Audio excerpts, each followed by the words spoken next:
Nous prenons acte de la démission de M. Sako et nous saluons le but pour lequel il a pris ses responsabilités face à la situation que traverse notre pays.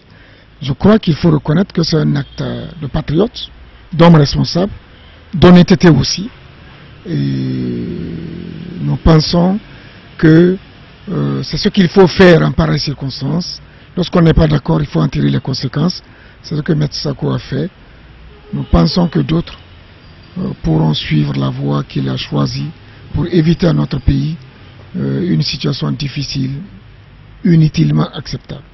Est-ce qu'au Front National, on s'attendait à cette démission maintenant-là? Non, nous savons que, on est sûr que ça allait arriver, pas forcément de son côté, mais on est sûr que d'autres pourront éventuellement suivre. C'est clair, parce que c'est une situation insolite dans laquelle le président Alpha Condé se lance. Il n'y a que lui qui croit en ce projet-là. Maintenant, ceux qu'on entend gueuler ne parlent que pour tirer le maximum de profit aujourd'hui de cette confusion qu'il crée. Mais ça n'ira nulle part. Et il y aura beaucoup de personnalités, de personnes autour de lui qui prendront le même chemin que M. Sako. M. Sano, il y a deux mots qui ont attiré notre attention au niveau de cette lettre de démission. C'est quand M. Cheikh Sako dit qu'il n'a pas été associé à la rédaction de la nouvelle constitution en tant que ministre garde des Sceaux, mais aussi il a rappelé son opposition. C'est son opposition qui est importante, parce que regretter de n'avoir pas été associé milite d'une amertume que nous ne voulons pas prendre à notre compte. Nous prenons juste acte du fait qu'il a démissionné parce qu'il n'est pas d'accord ni sur une révision constitutionnelle, ni sur un changement de constitution. C'est ça qui est important.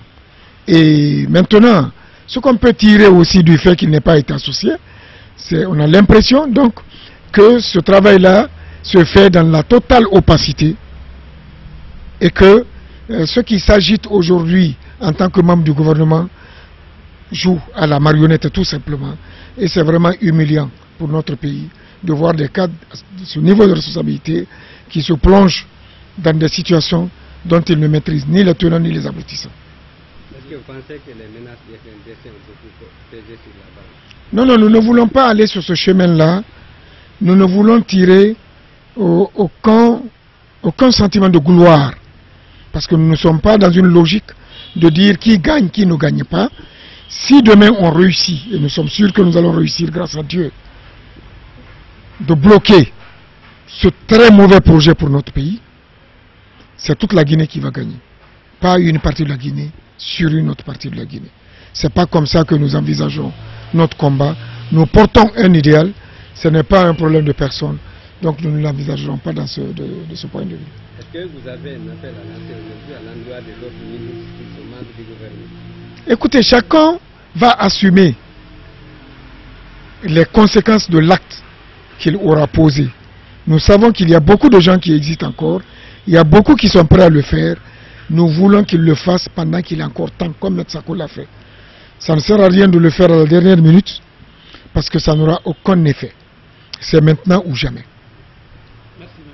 C'est à moi de vous remercier.